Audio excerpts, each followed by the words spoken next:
नमस्ते मेरे मोटर प्रेमियों, चलिए बैठिए और तैयार हो जाइए क्योंकि हम 2023 इंटरनेशनल फार्मूला 4 सीजन के रोमांचक मोड और मोड के साथ यात्रा करेंगे। इटली से भारत तक फैले हमने इस खेल के दर्शकों को प्रदर्शित करने के लिए कुछ सबसे रोमांचक रेस और उम्मीदवारों को देखा है। कैस्पर स्टूका ने इटालियन F4 में चैंपियन फॉर्म दिखाई, जबकि रिकुतो कोबयाशी ने जापानी चैंपियनशिप में अधिकार जमाया। दुनिया के दूसरे किनारे मेक्सिको में पेड्रो जुआन मोरेनो ने NACAM F4 चैंपियनशिप को सुरक्षित किया, जबकि थेओफिल नेल ने स्पेन में प्रतियोगिता को पीछे छोड़ दिया। फ्रांस और मध्य पूर्वी चैंपियनशिप में इवान जिल्टेर की विजय और ब्राजील में विनिसियस टेसारो का प्रभावशाली प्रदर्शन उनके क्षेत्रों में शीर्ष खबरें रहीं। और चलिए फार्मूला 4 दक्षिण पूर्व एशिया और मध्य यूरोपीय क्षेत्र में रोमांचक नतीजों के बारे में भी न भूलें। क्या एक सीजन रहा है? क्या आप सहमत हैं? कुछ समय के लिए गियर बदलते हैं। मैं आपका मोटरस्पोर्ट की रोमांचक दुनिया का गाइड हूं, एंजो, जो आपके लिए F1 के लिए जज्बा पर रोजाना आता है। हमेशा मेरे साथ मेरा विश्वसनीय सहयात्री मिस्टर विलियम टर्नर होते हैं। Joey Rose for Naiminger Wiming an Bongjer Guten Expertranks. हे मैं कहूँगा कम से कम एक छोटी सी पुस्तकालय तो है एंजो। हमेशा की तरह विनम्र मिस्टर। अब मुझे यकीन है कि हमारे सुनने वाले लोग इस समाचार के बारे में और भी ज़्यादा जानने के लिए उत्सुक होंगे। इसलिए याद रखें दोस्तों, फार्मूला 1 की तेज़ी से चलने वाली दुनिया के साथ कदम मिलाने के लिए सदस्यता लें और अपने अधिसूचनाएं सक्रिय करें। और हमें एक टिप्पणी छोड़ना एटवीज दोस्तों टिप्पणी के साथ हमारे पॉडकास्ट को साझा करना न भूलें। ये हमारे यौवन के लिए मैं जब हमारी इंजन को पहनने में यूं मैं कफा Levis Liam. Remais per bros mutter. This defter erd mag unalace that key forward strength chisenjit. Put this rank jangane.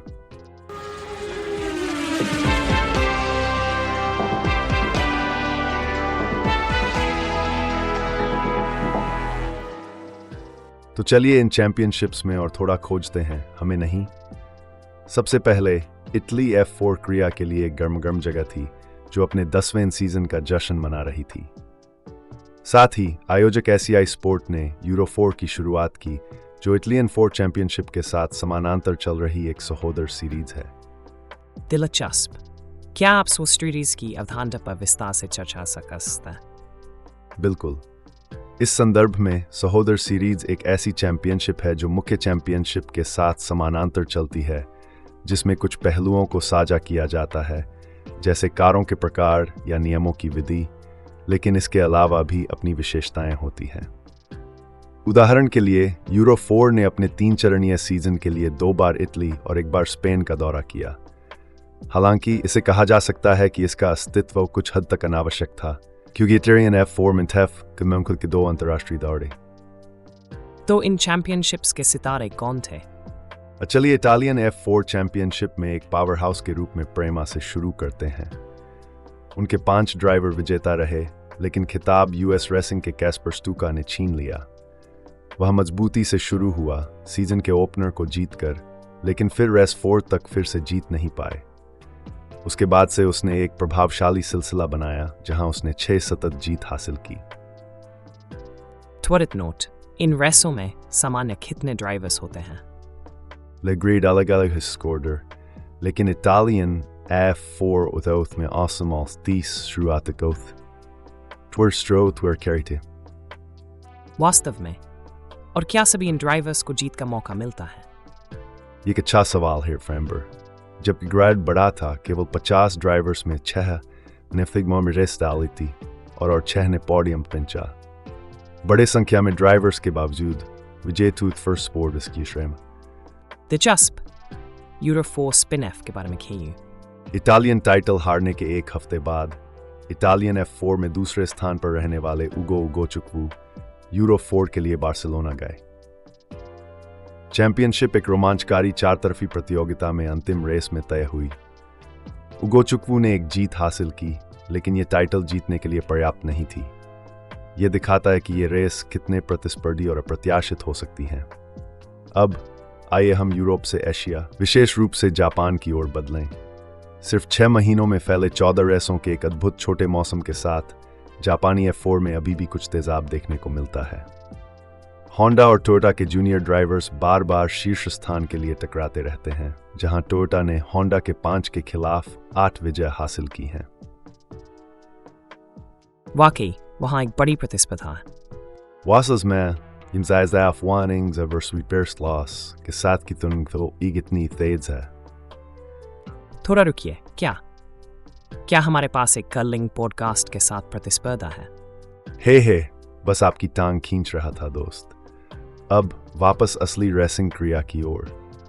जापानी F4 सीजन टोयोटा जूनियर रिकुतो कोबयाशी द्वारा दबाया गया था। उन्होंने फुजी स्पीडवे पर लाइट्स 2 फ्लैग जीत के साथ सीजन की शुरुआत की, लेकिन उन्हें बाद के दौरों में अपनी जीतों के लिए दांत नाखून से लड़ना पड़ा।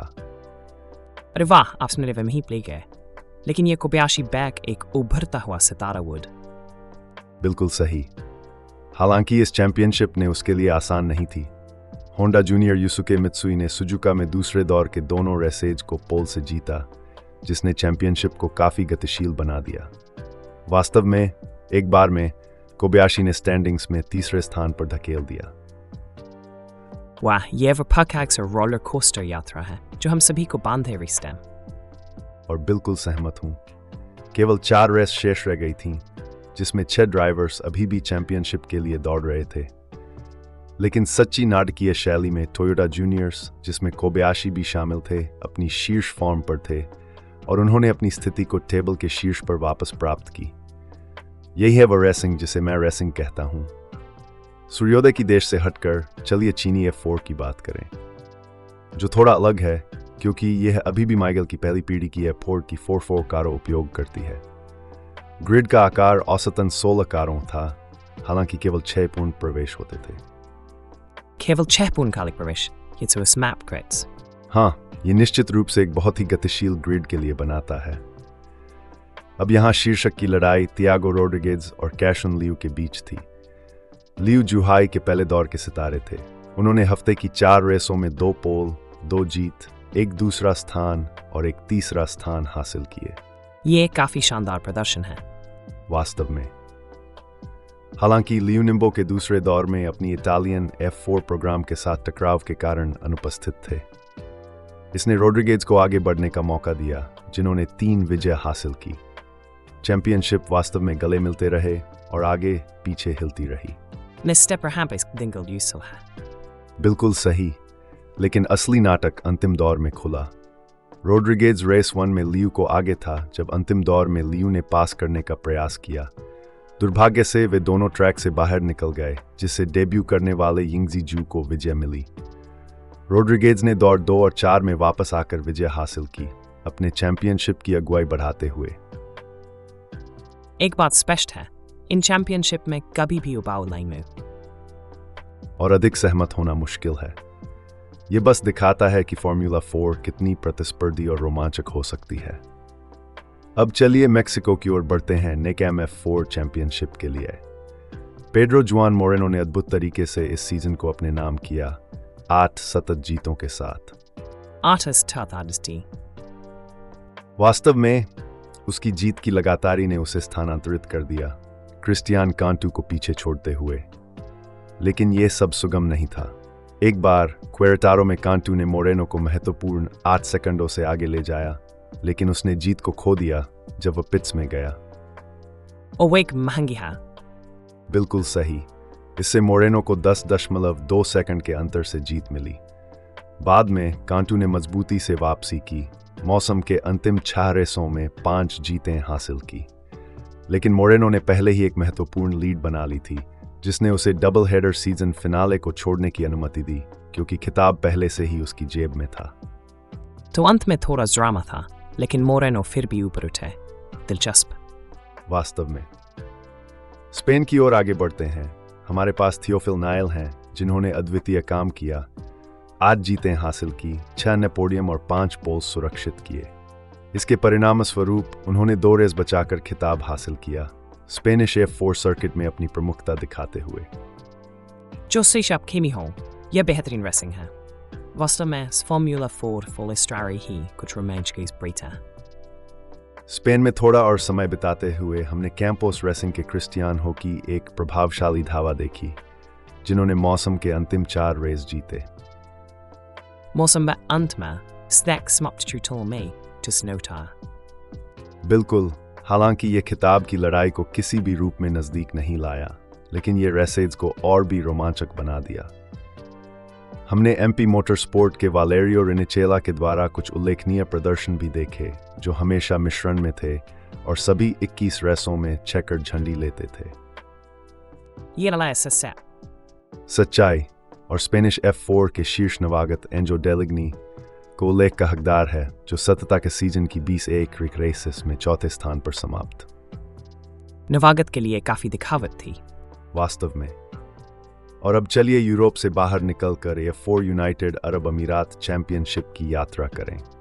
यहाँ शीर्ष स्थानों पर प्रेमा द्वारा चलाई गई कारें शासित थीं, जिन्होंने 15 रेसों में से 13 जीतीं। सीजन उगोचुक्वू द्वारा पहले 2 रेसों की जीत के साथ शुरू हुआ, लेकिन ध्यान चक्र जल्दी ही फेरारी के जूनियर्स तुका टैपोनेन और हार्टन की ओर चला गया।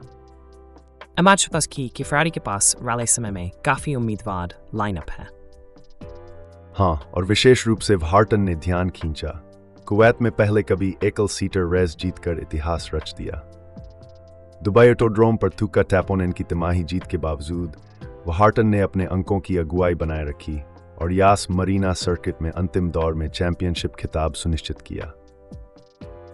वाह, ये एक प्रभावशाली सीजन है। अब आर्मर्स अवार्ड्स के क्या कटेंगे उस देगी उम्मीद फ्रा। फॉर यूनाइटेड अरब अमीरात चैंपियनशिप के विषय में बात करते हुए यह एक बहुत ही रोमांचक अंतिम रेस थी। हार्टन को खिताब से वंचित कर सकने वाला केवल टैपोनेन तीसरे स्थान से शुरुआत की। यह एक थ्रिलर की तरह लग रही।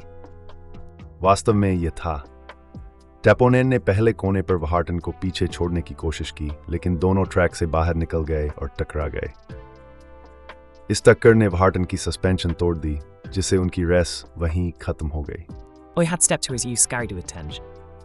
बिल्कुल, टैपोनेन को पिट में वापस लौटने में कामयाबी मिली, लेकिन उन्हें भी सेवानिवृत्ति करनी पड़ी, जिससे हार्टन ने चैंपियनशिप को जीत लिया, चाहे वह कुछ भी करें।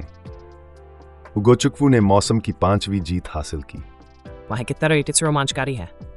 दक्षिण अमेरिका की ओर बढ़ते हुए ब्राजीलियन F4 के दूसरे सीजन में विनिसियस टेसारो ने शीर्षक जीत लिया, जबकि उन्होंने अभियान के दौरान केवल 3 पोल पोजीशन का दावा किया। उनका मुख्य प्रतिद्वंद्वी मथेउस कॉम्प्राडो था, जिन्होंने भी 3 पोल पोजीशन के साथ 4 जीत हासिल की थी। वहाँ एक सख्त प्रतियोगिता थी। यकीनन ये सचमुच हुआ था।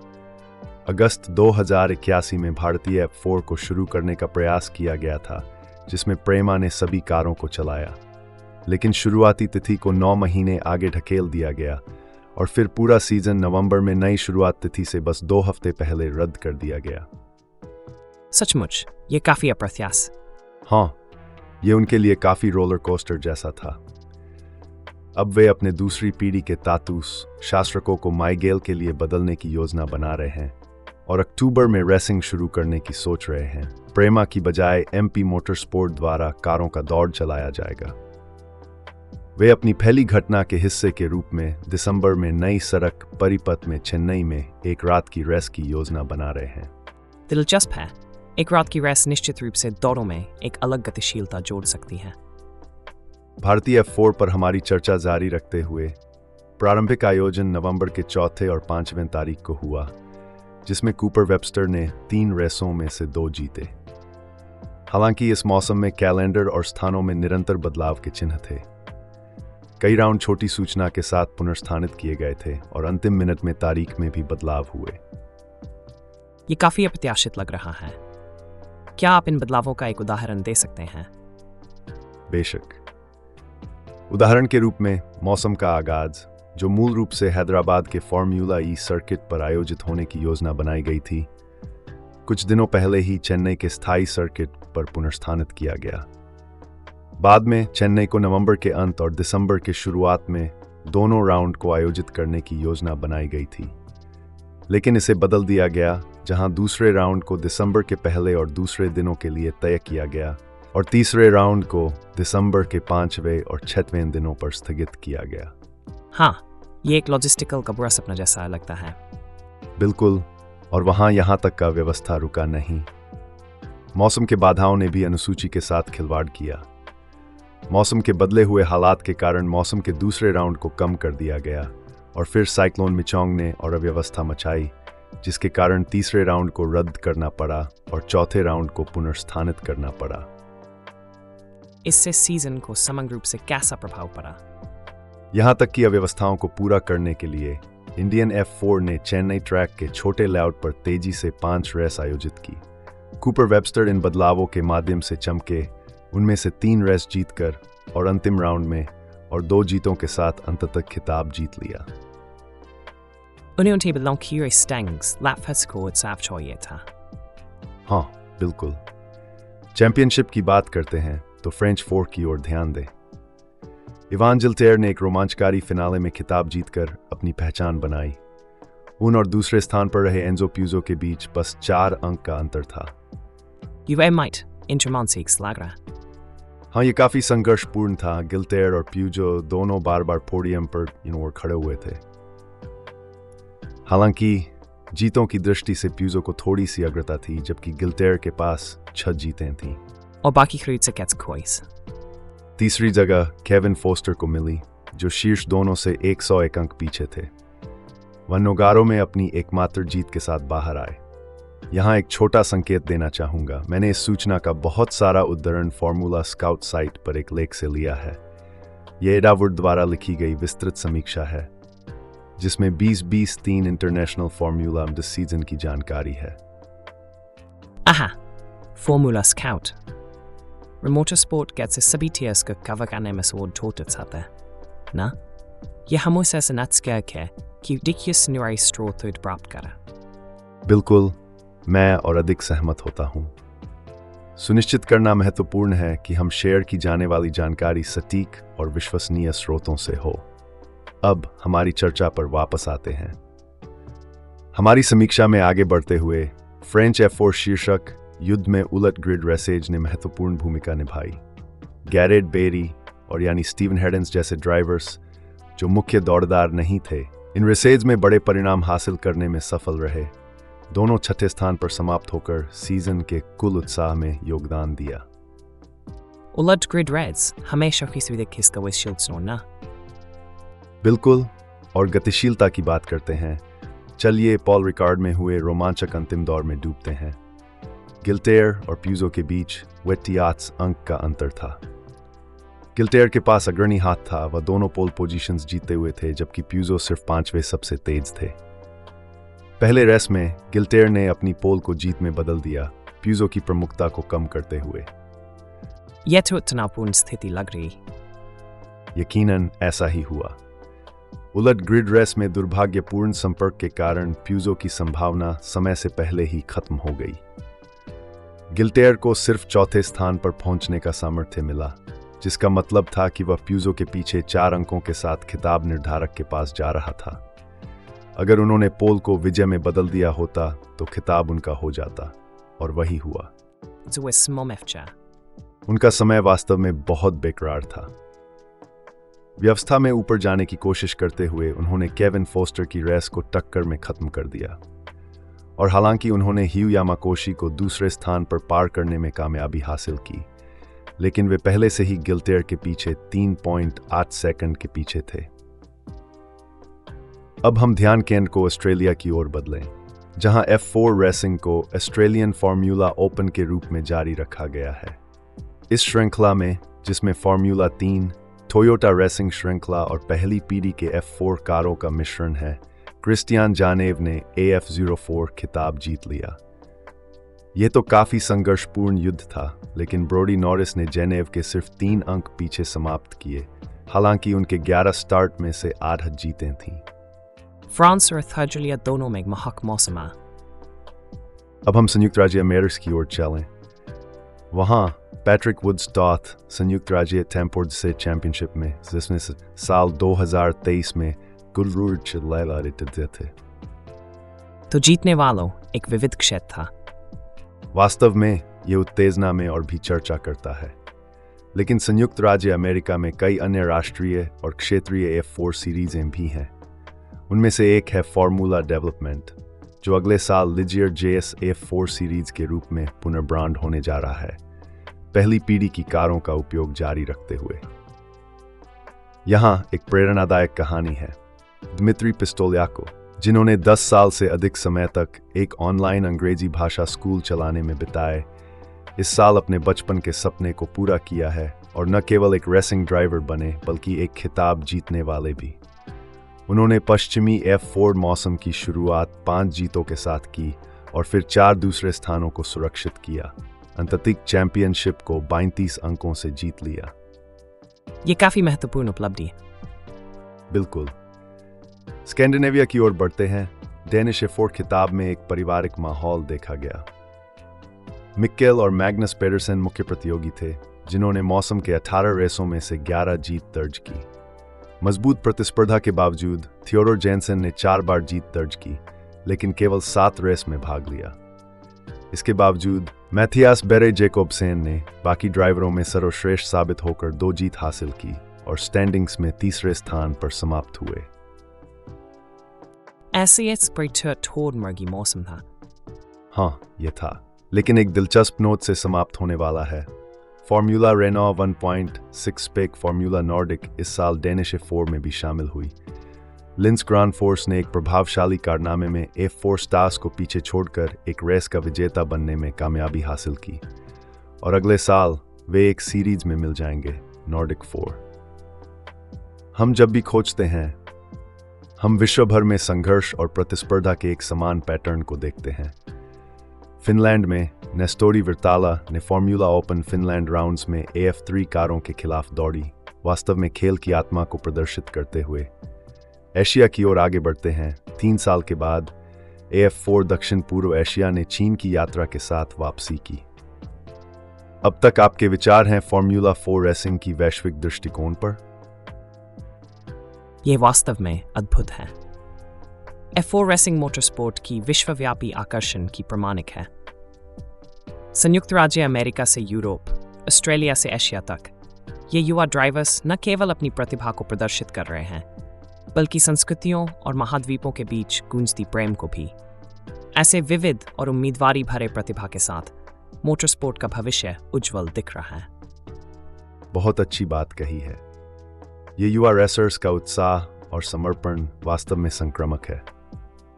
दक्षिण पूर्व एशिया की ओर फिर से देखते हैं। सेपांग में हमारे पास एक प्रभावशाली यहूद कारों की सूची थी, जिसमें स्पोर्ट्स कार स्टार डोरियान पिन और कार्टिंग स्नातक की पढ़ाई के छात्र कियान नाकामुरा बर्टा और तोमास स्टोल्सरमानिस शामिल थे।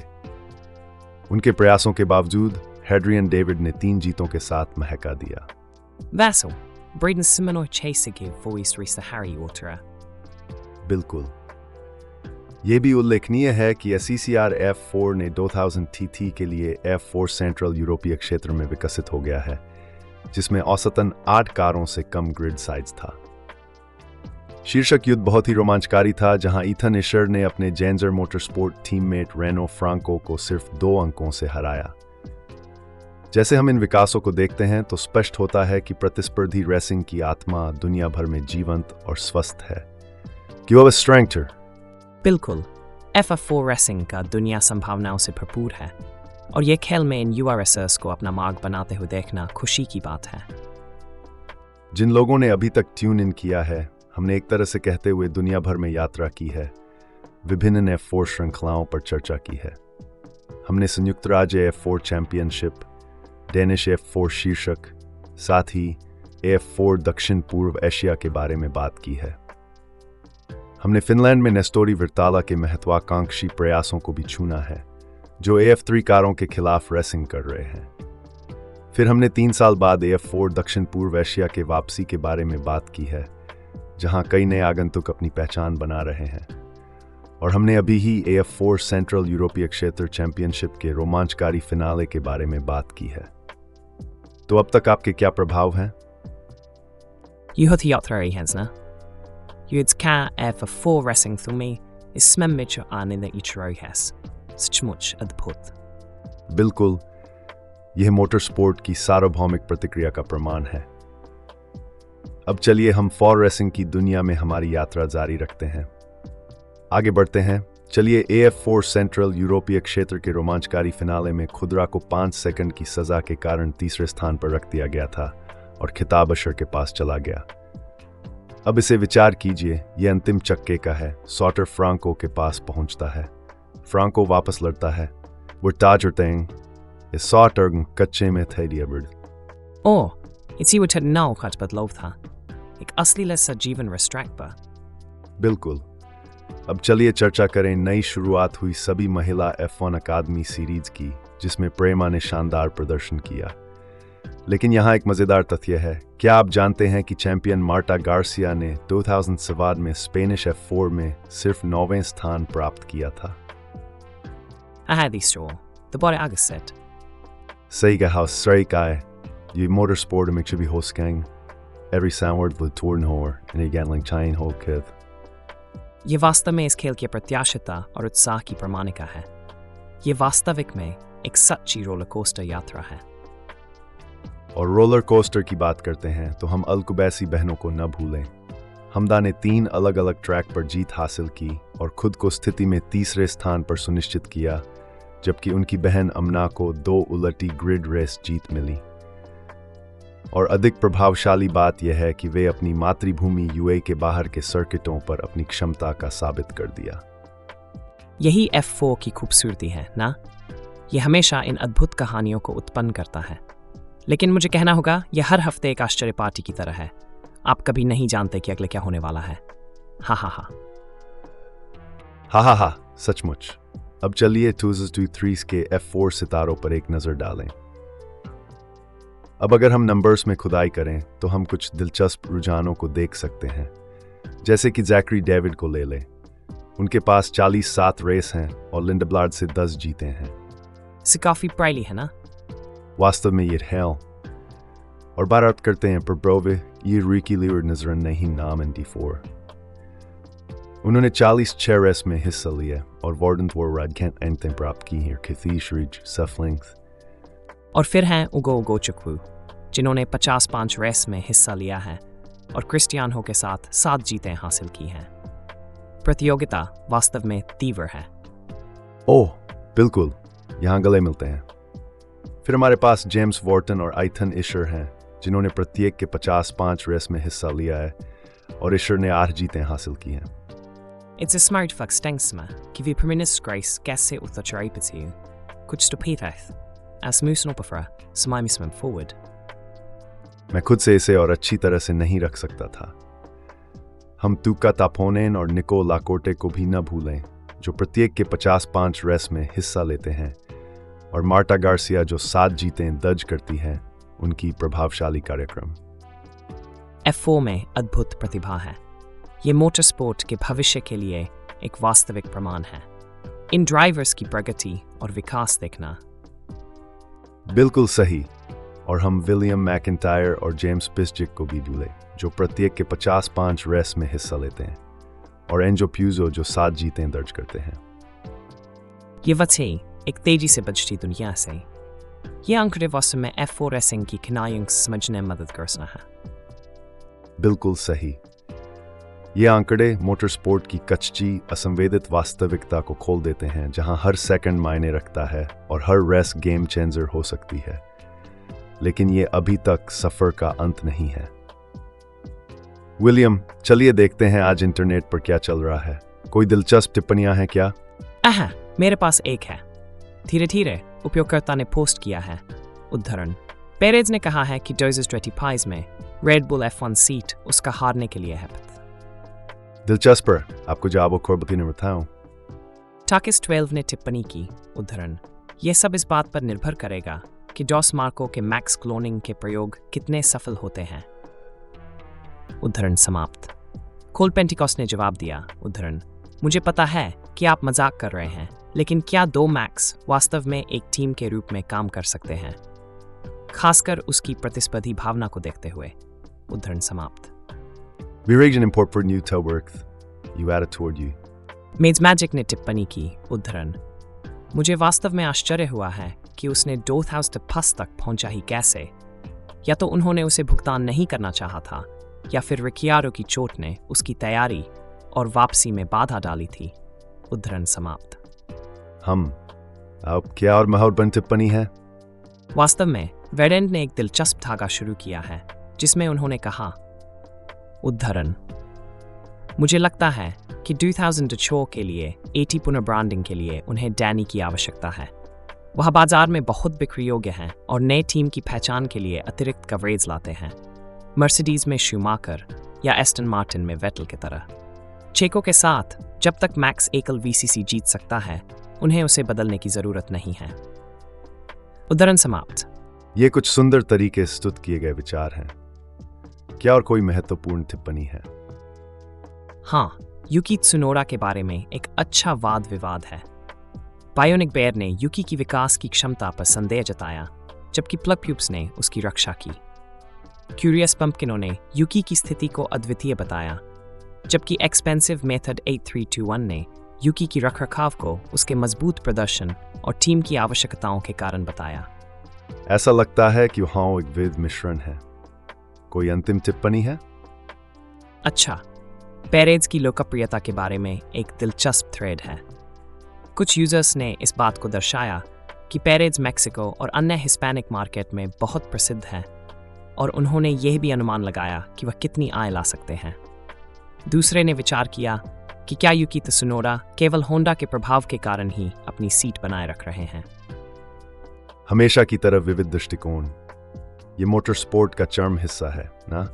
हर किसी के पास अपनी राय होती है और वे सभी महत्वपूर्ण होती हैं। कितना उत्साहजनक एपिसोड था। हमने टीम की रणनीतियों, ड्राइवर की प्रदर्शन की जटिलताओं में खुद को डुबोया और ऑनलाइन बकवास की दुनिया में भी झांक लिया। आज F1 के लिए जज्बा पर हमारे साथ जुड़ने के लिए आप सभी का धन्यवाद। आपका समर्थन हमें आगे बढ़ाता है। अगर आपने इस सफ़र का आनंद लिया है तो सब्सक्राइब करना और नोटिफिकेशन बेल दबाना न भूलें। हमारे किसी भी एपिसोड को छोड़ना नहीं चाहेंगे। अपने दोस्तों को बताएं, हमारे चैनल को शेयर करें तो लाली से मिलकर फॉर्मूला 1 की स्थिति भरी दुनिया अच्छी हुए। और याद रखें, हम शुद्ध टिप्पणी मोराइंसनेस और ये न भूलें कि हम यहाँ हर दिन मौजूद हैं और बातचीत, विश्लेषण और पुराने अच्छे तरीके से बातचीत के बारे में, सब कुछ फॉर्मूला 1 के बारे में। चलिए बातचीत जारी रखें दोस्तों। इसके अलावा आगामी समय में कुछ रोमांचक चीज़ों के लिए अपनी आंखें खोलें। कौन जानता है कि अगली रेस क्या लाएगी। हम आपके समर्थन के लिए बहुत आभारी हैं। हम आपको आने वाले एपिसोड में और भांप कर चर्चाओं और सूक्ष्म विश्लेषण का आनंद देने के लिए बेताब है। तब तक, जैसा हम हमेशा कहते हैं, विलियम और एंजो मेटल पेडल घुसाओ, सड़क पर ध्यान रखो। हमारे चैनल का सामग्री सोने की तुलना में है।